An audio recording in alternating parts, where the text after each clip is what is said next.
the Discovery Group says it's in the process of introducing a mandatory vaccine policy for all its staff.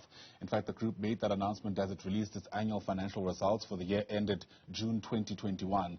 Now, the Diversified Financial Services Group saw its overall profits grow by about 7% to a whopping 6.5 billion rand. But it saw its life business suffer big losses due to an increase in death claims caused by COVID-19. Our business reporter, Kopano Gumbi, takes a look. Discovery is the first major company out the blocks to introduce a mandatory vaccine policy for staff and suppliers.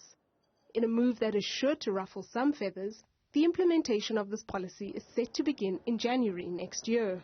Our board and our ExCo has debated over a number of weeks, and in fact months, around the idea of an employee mandate around the vaccine.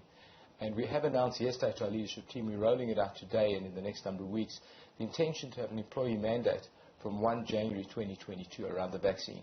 It is a big step. I hope it's a step that others take note of. I think it's, in our view, and I'll touch on it in the context of COVID, it's based on our view, a very strong position around our purpose, our social responsibility. So from a position of leadership, I think it's a moral position to take, and I think it's a legal position to take. So we have taken the view that we have an intention to roll out an employee vaccine mandate for our employees and our premises from 1 January 2022. And obviously, through to that period, we're going to work hard to get our people vaccinated. The rollout of a vaccine mandate for customers could soon follow behind that of employees. From a medical scheme perspective, speaking for the Discovery Health Medical Scheme, the Medical Schemes Act prohibits any risk rating and advances the principle of community rating. Community rating requires that all members of a medical scheme on a particular option pay exactly the same premium and have access to the same benefits, irrespective of age, demographics, or underlying disease type. So from a medical scheme perspective, the Act doesn't allow any differentiation based on for vaccination or, for that matter, any other personal attribute whatsoever. From a life insurance perspective, this is different, and Discovery Life has already announced in the market its intention going forward, not for existing life customers, but going forward, certainly to take into account the fact that unvaccinated customers pose a higher risk to the life insurance business.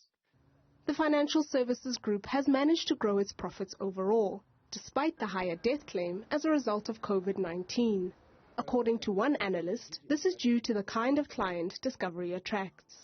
They save a higher LSM, they're more affluent, and those people understand and recognize the importance of having those kind of policies. Even when they start struggling, they are the very last guys to start cancelling those kind of policies. But yes, also the provisions that they made before, it shows that they made huge provisions, but it seems that they didn't have to use all. And also when you look into their bank, it's starting to get more customers, even though it did start at a very slow level.